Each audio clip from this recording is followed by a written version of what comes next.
current JOTS.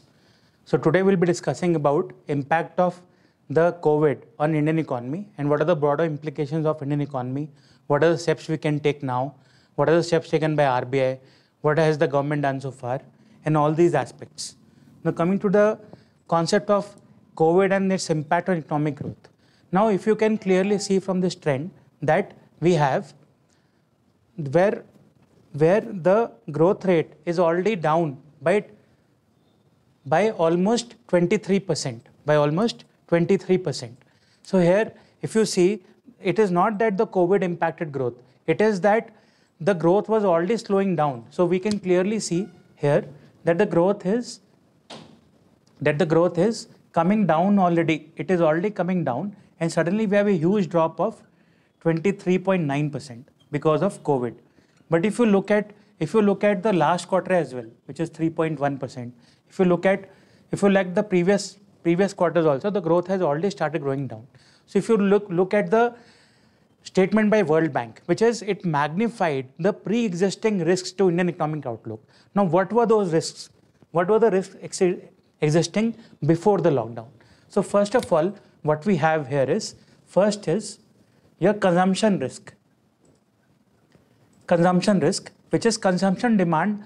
See, in India, more than 70% of the demand led to the cyclical demand. So what do we mean by this? We have, say, high demand, need for high output, need for high employment, and high investment. So it was a cyclical demand where demand was pushing need for more output, which created employment, which demanded more investment and more demand.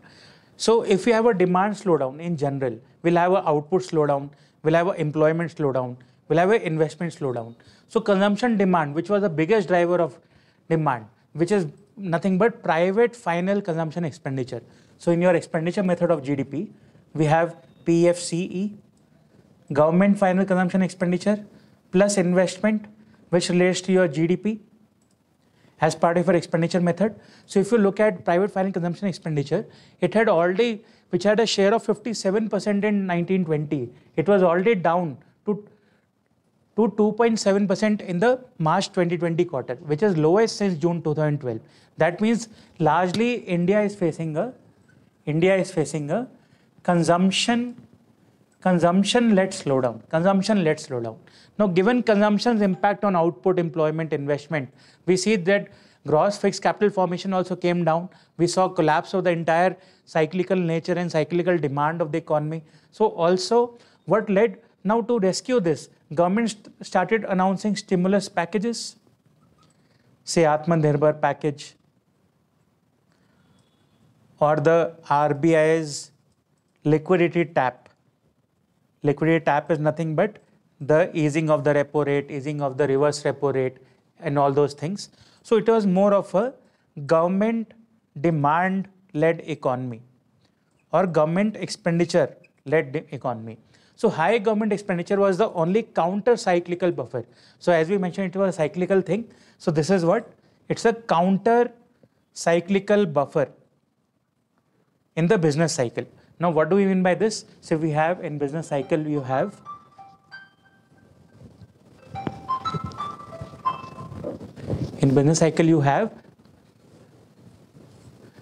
boom, recession, depression, recovery, etc. Right? So in this, the cyclical thing is provided by the stimulus package, which we discussed, Keynes, etc. Right? So here the business cycle was affected, and government expenditure was the only counter-cyclical balance, which has led to huge increase in public expenditure. Now, when we increase public expenditure, what happened? See, first of all, when we increase public expenditure and the demand is low, investment is low, it leads to high fiscal deficit. Why is that? Because your tax collection falls and your government expenditure increases. So it creates a double burden of a sustainable fiscal deficit. Now let's look at the reason behind high fiscal deficit as well. Now whenever budget papers are presented, the budget assumes a nominal growth rate of a certain value. Now nominal growth rate is nothing but the growth rate of real money. Now real money plus inflation is called nominal growth. So here nominal growth was assumed to be high, and what happened with nominal growth? Nominal growth fell to 7.2%, which is the lowest level from 1975-76. Now the union budget assumes 12% nominal growth. Now your tax revenue. So tax revenue calculations is based on your nominal growth.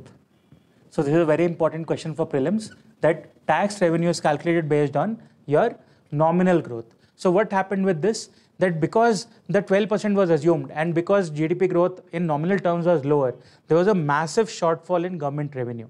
So we see there's a massive shortfall in government revenue. So according to the data given by CAG itself, that Ministry of Finance had a lower tax collection of 81.6% itself. That is, the tax collections were lower by almost 20% of the assumed government budget, And again, we announced some corporate tax reductions to 25% for certain companies to make India a competitive marketplace compared to China, Vietnam, Malaysia and other countries. So this further aggravated the problem of gross fixed capital formation, demand, higher government expenditure, low tax collection, increase in government expenditure, government being a counterbalance, etc. So this huge debt pile, it resulted in a fiscal deficit growing to 4.6% of GDP. So when fiscal deficit high, it questions the credit rating in India itself. So we have low demand, we have low credit rating, we have high fiscal deficit. See, all these signs are problems of where the fundamental nature of economy is going into a crisis. So therefore, all these situations were existing before COVID came to India, and because of COVID, all these systems became even adverse. So let's look at what are the major slowdowns before. So if we look at when we had global financial crisis, the duration of the crisis was 8 months. In the post-global financial crisis scenario, we had recessions which were lasting 9 months, 8 months. During demonetization, we had recession almost for 4 months. But the current slowdown, which is from January 18 onwards, it is not showing any signs of slowing. This is before the COVID situation. So already when COVID was there, we had 18 months of slowdown. So already India's economy was slowing down. We had falling growth rate of investment, falling growth rate of demand, high fiscal deficit, etc. So this is the situation where COVID has yet to come or yet to arrive in India. Now let's see what happens with the pandemic. What happened when pandemic came, or what is the true impact of COVID-19? First of all, unemployment rose sharply, which is from 6.7% on 15th March to around 26% in April, and that is back down to now it is back to pre-lockdown levels only by mid-June. So therefore, this full quarter where we have this growth rate of minus 23%, so till full June, it was a big crisis. Then during the lockdown, estimated 14 crore people migrated back to their hometowns. So again, the rural economy was overburdened, and at the same time, urban economy collapsed because of the huge reversal of flows, that is, reversal of flows of migrants from urban areas to rural areas. The Indian economy also expected to lose almost 42,000 crores of money per day. That is, the estimated loss of output for industry, service sector combined was around 42,000 crores per day. Now, again, the economy in the informal sector, which is 53% of the business in the country, was affected, especially the informal sector. Because if you look at the informal sector, everything was in a lockdown phase. Further, the partial lockdowns so implemented by various states were also causing distress in the informal sector.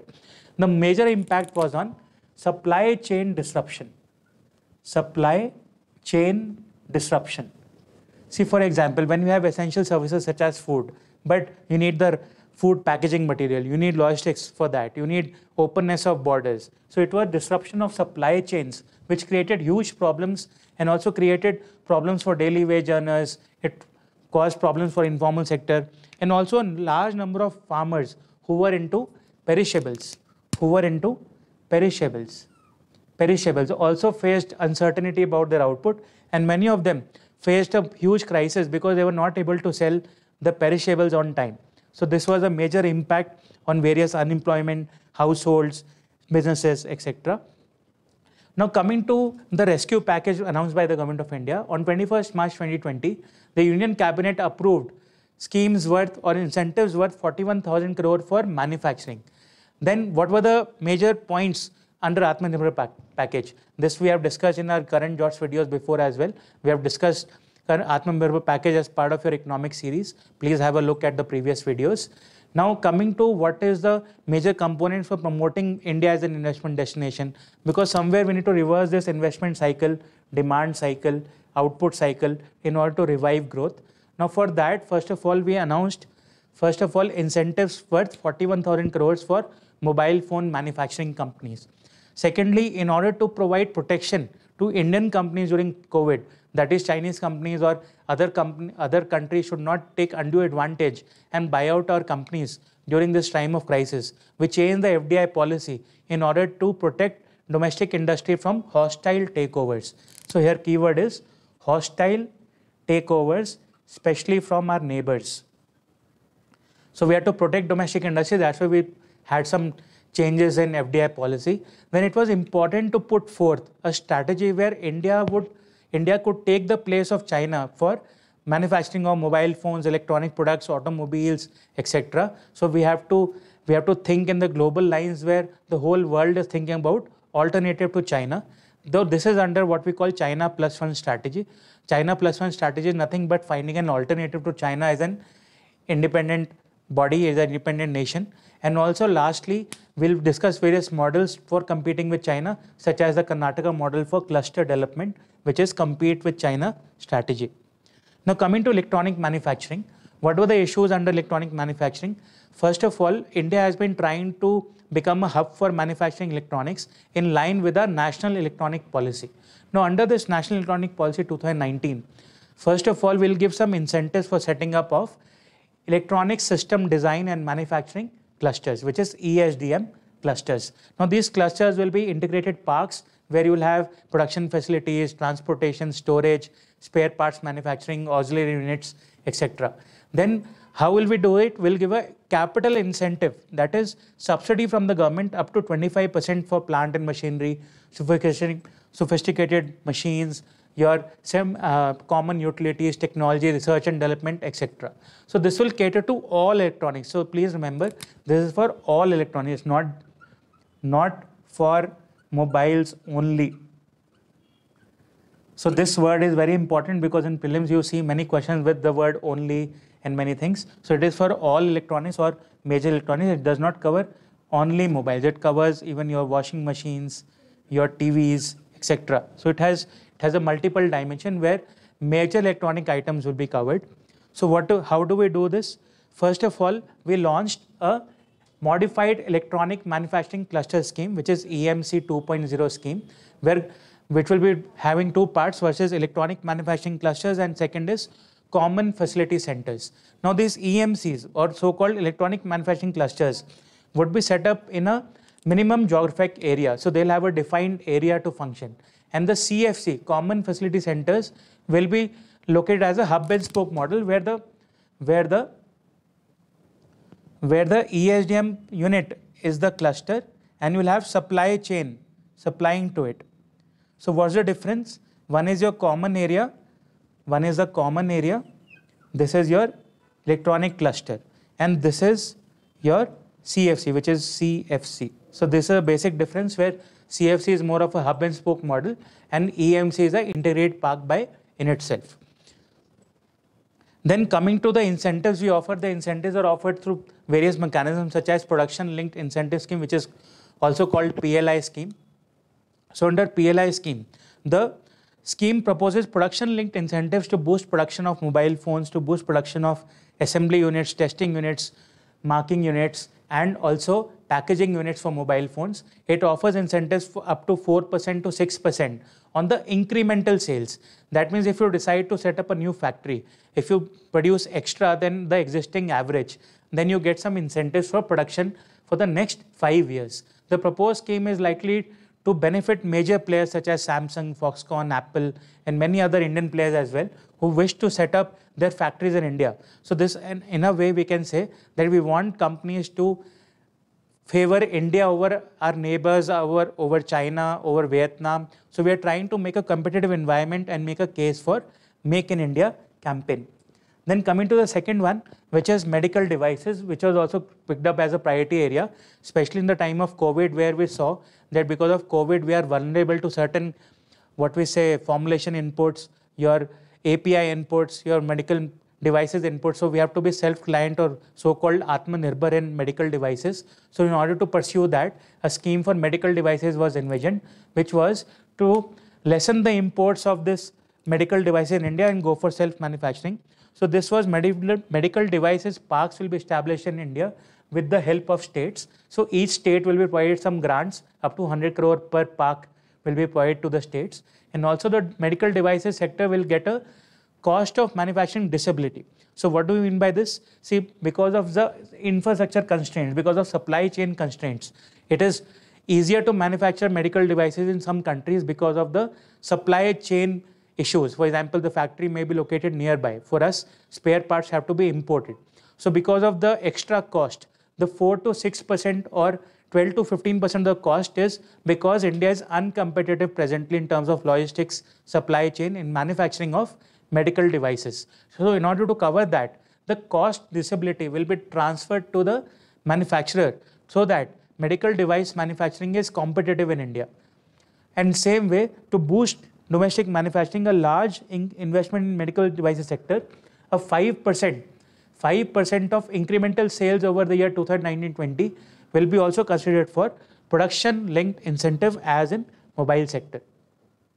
Then coming to bulk drugs. Now in this case also, because of COVID, we saw that huge capacity constraints arose in exporting of pharmaceuticals and domestic manufacturing because we were dependent on APIs from abroad. So therefore, bulk drugs have to be made in India. So the center proposed to develop at least 3 mega bulk drug parks in India in association with states.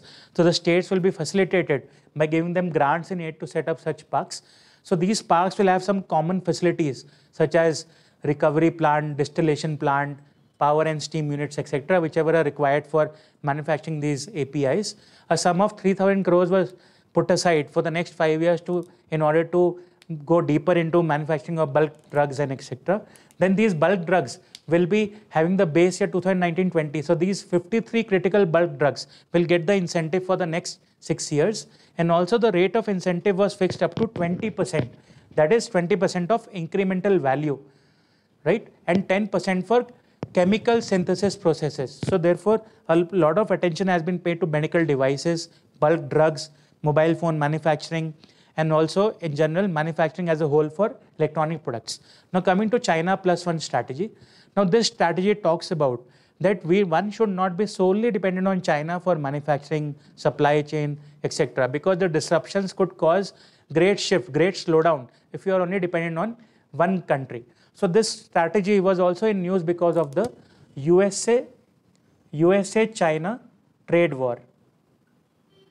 USA-China trade war somewhat was responsible for formulating the strategy of what we call China Plus One strategy, or simply called as Plus One strategy, where business strategy to avoid investing only in China and diversifying business to other countries. So they were looking for, under this strategy, countries with a stable environment, stable government, stable currency, stable FDI policy, etc. So a lot of countries were under pipeline. It may be done for reasons such as cost, safety, your trade war issues, your territorial dispute issues. There were a host of reasons for countries such as Australia, Japan, Vietnam, USA to look out for destinations, investment destinations other than China. So if you look at this, the increase of cost in doing business in India. So what was the increase? Because of the huge labor shortage in China. Labor shortage. In other words, we also say it's a Lewis trap. Lewis trap is simply where the Lewis trap is nothing but where the surplus labor is not enough to service the industrial clients. So because of this labor shortage, we had repeated devaluations in China. Repeated devaluations in China. So these devaluations also caused some uncertainty for businesses to invest in China. So in order to overcome all this, MNCs were looking at adequately stable countries to invest in, such as India, Vietnam, Malaysia, Thailand, and Philippines. Now, when we come to India's approach to dealing with all this, so India saw it as an opportunity to attract more and more FDI, to attract more ease of doing business related issues, to carry out reforms, to make it possible for Make in India to work. So this strategy primarily involved people to shift away from China. So when we come to India, Indian companies adopted this strategy to build alternative supply chains, to showcase Indian-made products, to showcase Indian R&D to many MNCs. So these MNCs are now interested in setting up plants. So when we discuss PLI scheme, cluster scheme, plus one China policy, one China strategy, it all falls into place where India can become an attractive investment destination. Now, when we come to states like Karnataka, now in order to compete with China, to make itself an industrial hub, Karnataka launched a scheme called Compete with China scheme, where it made ready an available land bank. Or in other words, what we say, plug and play model.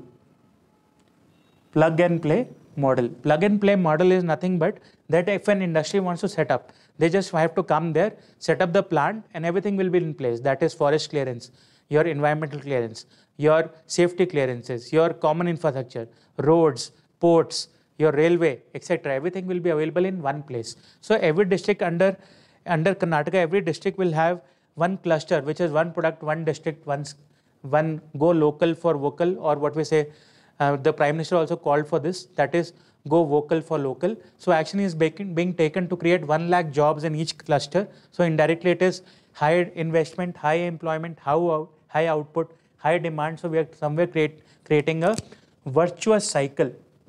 We are trying to create a virtuous cycle of investment. So this word was also there in your economic survey, which is vicious cycle is the reverse, virtuous cycle is the positive cycle where we uplift all boats in one tide. The scheme aims to have manufacturing related activities taking place right from the village level to your taluk level to your district level. So coming to the announcement, see, first of all, the growth rate has fallen, unemployment has fallen, and slowly they are saying that India will reach somewhat a V-shaped recovery process. V-shape. See, V-shape is what? V-shape. So all of you might have seen the news, which is V-shape recovery. So suppose we have somewhat 0%. So V-shape is nothing but that we'll be back very soon because of the opening up of the economy. We are trying to nullify the impact on various sectors. And also it is proposed that the PLI scheme, the production linked incentive scheme, will be further extended to other sectors such as automobiles, manufacturing, textiles, etc. So in line with Make in India, creating employment, going local for vocal and going vocal for local. So we are trying to implement various strategies to bring out India from the impact of COVID in a broader sense. And also at the same time, the issue of center state compensation of GST is also being worked upon. Thank you.